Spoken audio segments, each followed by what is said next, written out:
ದರ್ಶನ್ ಭೇಟಿ ಬಗ್ಗೆ ಸಿದ್ಧಾರೂಢ ಸುಳ್ಳು ಹೇಳಿದ್ನ. ದರ್ಶನ್ ಭೇಟಿ ಮಾಡಿದ್ದೆ ಅಂತ ಸಿದ್ಧಾರೂಢ ಹೇಳ್ಕೊಂಡಿದ್ದ.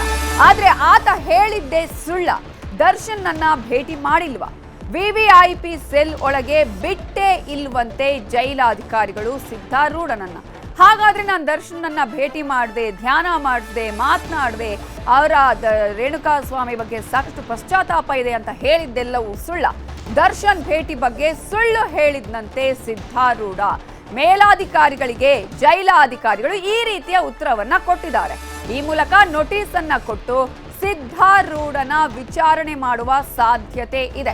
ಇದು ಮೇಲಾಧಿಕಾರಿಗಳಿಗೆ ಜೈಲಾಧಿಕಾರಿಗಳು ಆತ ದರ್ಶನನ್ನ ಭೇಟಿ ಮಾಡಿದ ಅನ್ನುವ ವಿಚಾರಕ್ಕೆ ಸಂಬಂಧಪಟ್ಟ ಹಾಗೆ ಕೊಟ್ಟಂತಹ ಮಾಹಿತಿ. 8ನೇ ತಾರೀಕು ಬಳ್ಳಾರಿ ಜೈಲಿಂದ ಪರಪ್ಪನ ಅಗ್ರಹಾರ ಜೈಲಿಗೆ ಬಂದಿದ್ದ ಸಿದ್ಧಾರೂಢನನ್ನ 9ನೇ ತಾರೀಕು ರಿಲೀಸ್ ಮಾಡಿದ್ವಿ. ದರ್ಶನ್ ಭದ್ರತಾ ಸೆಲ್ ಒಳಗೆ ಯಾರನ್ನು ಬಿಟ್ಟಿಲ್ಲ ಅಂತ ಅಧಿಕಾರಿಗಳು ಮೇಲಾಧಿಕಾರಿಗಳಿಗೆ ಉತ್ತರ ಕೊಟ್ಟಿದ್ದಾರೆ.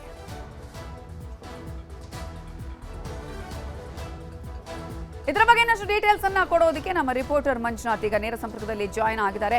ಮಂಜುನಾಥ್, ಸಿದ್ಧಾರೂಢ ಜೈಲಿನಲ್ಲಿ ನಾನು ದರ್ಶನನ್ನ ಭೇಟಿ ಮಾಡಿದೆ, ಧ್ಯಾನ ಮಾಡಿಸಿದೆ, ಅವರಿಗೆ ರೇಣುಕಾ ಸ್ವಾಮಿ ಬಗ್ಗೆ ಸಾಕಷ್ಟು ಅವರ ಕುಟುಂಬಸ್ಥರ ಬಗ್ಗೆ ಕೂಡ ಒಂದಷ್ಟು ಪಶ್ಚಾತ್ತಾಪ ಇದೆ ಅನ್ನೋದರ ಬಗ್ಗೆ ಎಲ್ಲವೂ ಕೂಡ ಹೇಳಿದ್ರು. ಹಾಗಾದ್ರೆ ಅದೆಲ್ಲ ಸುಳ್ಳ?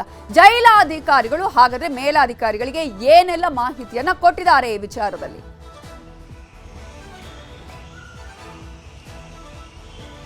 ನವಿತಾ, 3-4 ದಿನಗಳ ಹಿಂದೆ ಸಿದ್ಧಾರೂಢ ಎಲ್ಲಾ ಕಡೆಗಳಲ್ಲೂ ಕೂಡ ಅಷ್ಟೇ ಸೆನ್ಸೇಷನಲ್ ಆಗಿತ್ತು. ಯಾಕಂದ್ರೆ ಜೈಲಿನಲ್ಲಿ ನಟ ದರ್ಶನ್ ಯಾರನ್ನೂ ಕೂಡ ಭೇಟಿಯಾಗದ ದರ್ಶನ್ ಈ ಸಿದ್ಧಾರೂಢನನ್ನ ಭೇಟಿಯಾಗಿದ್ದ ಅನ್ನುವಂಥದ್ರ ಬಗ್ಗೆ ಖುದ್ದಾಗಿ ಸಿದ್ಧಾರೂಢನೇ ಕೂಡ ಅಷ್ಟೇ ಎಲ್ಲಾ ಒಂದು ಮಾಧ್ಯಮಗಳ ಮುಂದೆ ಆಗಿರ್ಬೋದು, ಸೋಷಿಯಲ್ ಮೀಡಿಯಾದಲ್ಲೂ ಕೂಡ ಅಷ್ಟೇ ಆತ ಹೇಳ್ಕೊಂಡಿದ್ದ. ಜೊತೆಗೆ ದರ್ಶನ್ನನ್ನ ಭೇಟಿಯಾದೆ ಆ ಒಂದು ಸಂದರ್ಭದಲ್ಲಿ ದರ್ಶನ್ ಪಶ್ಚಾತ್ತಾಪವನ್ನ ಪಟ್ಟರು. ರೇಣುಕಾ ಸ್ವಾಮಿ ಅವರ ಕುಟುಂಬಕ್ಕೆ ನಾನು ಹೋಗಿ ಕಾಲಿಗೆ ಬಿದ್ದು ಕ್ಷಮೆಯನ್ನ ಕೇಳ್ತೀನಿ ಅನ್ನುವಂಥ ಒಂದು ಮಾತನ್ನು ಕೂಡ ಅಷ್ಟೇ ದರ್ಶನ್ ನನ್ನ ಬಳಿ ಹೇಳ್ಕೊಂಡ್ರು ಅನ್ನುವಂಥ ಒಂದು ಮಾತನ್ನ ಹೇಳಿದ್ರು. ಇದಾದಂತಹ ಬಳಿಕ ಎಲ್ಲೋ ಒಂದು ಕಡೆ ಜೈಲಿನಲ್ಲಿರುವಂತಹ ಅವ್ಯವಸ್ಥೆಯ ಬಗ್ಗೆಯೂ ಕೂಡ ಅಷ್ಟೇ ಅವರು ಒಂದು ರೀತಿಯಂತ ಆಕ್ರೋಶವನ್ನ ವ್ಯಕ್ತ ಮಾಡಿದ್ರು. ಅಂದ್ರೆ ಜೈಲಿನಲ್ಲಿ ಸರಿಯಾದ ರೀತಿಯಲ್ಲಿ ಊಟ ಕೊಡೋದಿಲ್ಲ, ಎಲ್ಲೋ ಒಂದು ರೀತಿ ನರಕದ ರೀತಿಯಲ್ಲಿ ಜೈಲಿನ ವ್ಯವಸ್ಥೆ ಇರುತ್ತೆ ಅನ್ನುವಂಥದ್ರ ಬಗ್ಗೆ ಕೂಡ ಅಷ್ಟೇ ಹೇಳಿದ್ರು. ಇದಾದಂತಹ ಬಳಿಕ ಕಾರಾಗೃಹ ಇಲಾಖೆಯು ಕೂಡ ಅಷ್ಟೇ ಇದರ ಬಗ್ಗೆ ಬಹಳ ಗಂಭೀರವಾಗಿ ಪರಿಗಣಿಸಿತ್ತು. ಅಲ್ಲಿನ ಜೈಲಧಿಕಾರಿಗಳಿಗೆ ನೋಟಿಸ್ ಅನ್ನ ಸರ್ವ್ ಮಾಡಿತ್ತು. ಬೆಂಗಳೂರಿನ ಪರಪ್ಪನ ಅಗ್ರಹಾರ ಮತ್ತು ಬಳ್ಳಾರಿಯ ಜೈಲಧಿಕಾರಿಗಳಿಗೆ ಕಾರಾಗೃಹ ಇಲಾಖೆಯವರು ನೋಟಿಸ್ ಅನ್ನ ಸರ್ವ್ ಮಾಡಿ ಸಿದ್ಧಾರೂಢನ ಬಗ್ಗೆ ಮಾಹಿತಿಯನ್ನು ಕೂಡ ಅಷ್ಟೇ ಕೋರಿದ್ರು.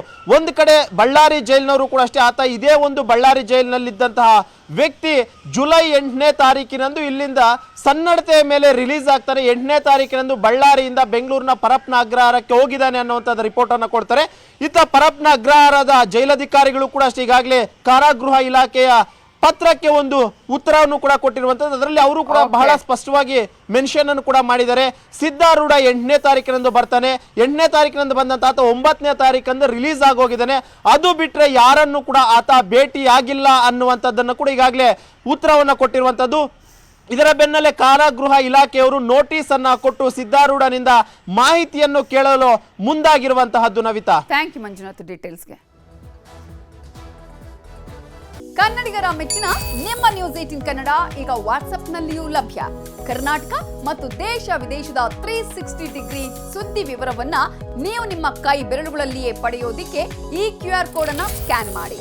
ನಮ್ಮ ಚಾನೆಲ್ ಅನ್ನ ಫಾಲೋ ಮಾಡಿ, ನೋಟಿಫಿಕೇಶನ್ ಆನ್ ಮಾಡಿ.